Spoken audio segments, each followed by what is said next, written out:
Hello everyone, I am शा Chaurasia from Bihar and Gopalganj district की मैं रहने वाली हूँ फ्रॉम बिहार। एंड सबने अपना CUET रिज़ल्ट बताया। सबका अनएक्सपेक्टेड था, किसी का नॉर्मलाइजेशन में ज़्यादा मार्क्स गया, किसी का कम गया।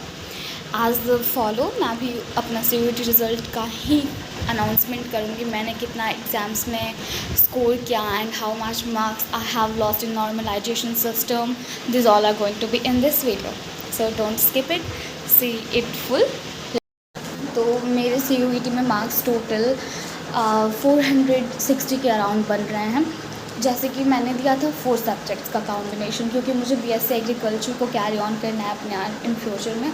तो मैं ICAR काउंसलिंग में भी पार्टिसिपेट करूँगी। मेरा सब्जेक्ट था physics, chemistry and biology. Additional में मैंने इंग्लिश दिया था। इन केस ऑफ मुझे BSc मिलता है DU के लिए, तो मैं वो भी प्रेफर करूँगी। एंड PHU के लिए भी मैंने भरने का ट्राई सोचा है। And few universities other than this I will fill कि मुझे किसी में भी सीट अलॉट हो। इन केस ऑफ ICAR का अगर नहीं होता है तो I don't want to take a drop year and make myself 1 year behind to everyone, specially my classmate fellows. उन्होंने सबने, आई थिंक मोस्ट ऑफ ने तो ड्रॉप लिया हुआ है, लेकिन जिन्होंने ड्रॉप नहीं लिया है वो कॉलेज कैरी ऑन कर चुके हैं। एंड इन सब से बातों से हट के I don't wanted to take the drop because it will be a cost your 1 year back to all of your friends, so I don't want that. तो मैंने वो नहीं किया है। एंड मेरे बायो में अप्रॉक्स 190 हो रहे हैं, इंग्लिश में 134 है, physics is the poorest one, it is approx 50 around, and we have the chemistry that is 121 maybe, I don't remember that of much। तो ये सारी चीज़ें थी। मेरे एक्सपेक्टेशंस में से 30 मार्क्स मुझे जो लगता है वो इधर उधर हुए थे, क्योंकि मैंने जो मार्कशीट से चेक करा हुआ था आई वॉज़ अराउंड 500 थी। तो आई वॉज़ ओके कि ठीक है 500 है तो कितना भी इंग्लिश का हम करेंगे तो it will be around 380 and 390 मेरा PCB को लेके होगा, तो I will get a college. But there is different scenarios जिसे मुझे फेस करना पड़ा, बट इट्स ओके। सबका ही बुरा हुआ। तो टीचर्स का सजेशन था, सबका सजेशन था कि take participate in the counselling, see what होता है कि नहीं होता है।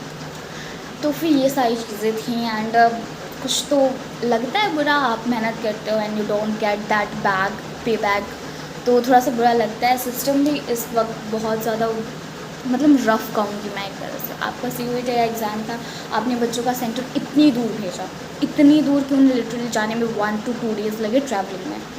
ट्रैवलिंग की बात नहीं है, आप ट्रैवलिंग दे रहे हो ओके। आपने सिस्टम कैंप जहाँ पे हमारा एग्ज़ाम सेंटर्स पड़ा था उसे भी प्रीफरली अच्छे से नहीं करा। ये सारी चीज़ें क्वाइट अनटॉलरेटेबल थी, लेकिन क्या कर सकते हैं। जो NTA ने किया वो हर साल करता है, whether it is from the NEET students, JES students और CUET स्टूडेंट्स, वो किसी ना किसी के साथ, किसी की ज़िंदगी के साथ खिलवाड़ तो करता है। And this in the same manner उसने हमारे साथ इस बार CUET के साथ किया। नॉर्मलाइजेशन के चक्कर में उसने इतने बच्चों को बैक कर दिया, इतने बच्चों का बैक लगा दिया कि मतलब सबकी लगी पड़ी है ब्रो, सबकी। And this is all I wanted to tell कि आप अगर CUET के लिए प्रिपेयर कर रहे हो, प्लीज़ टेक केयर कि आप सारे ऐसे मत प्रिपेयर करो कि बोर्ड्स के लिए कर रहे हो।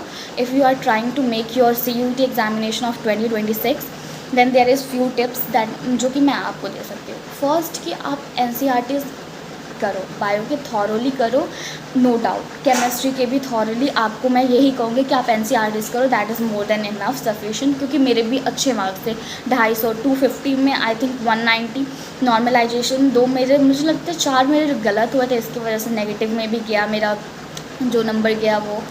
फिर आप फिज़िक्स, स्पेशली फ़िज़िक्स में मैं कहूँगी कि आपको यू डोंट नीड कि आप सिर्फ NCERT से stick रहो। No, you have to do some questions other than the NCERTs, like you have to opt some optional books that will be very good for you। and अगर आप optional books को नहीं carry on कर सकते हो, कौन सी book लें कौन सी बुक्स नहीं लें, then let me mention, मैं नेक्स्ट वीडियो में आपके बुक्स भी बता सकती हूँ।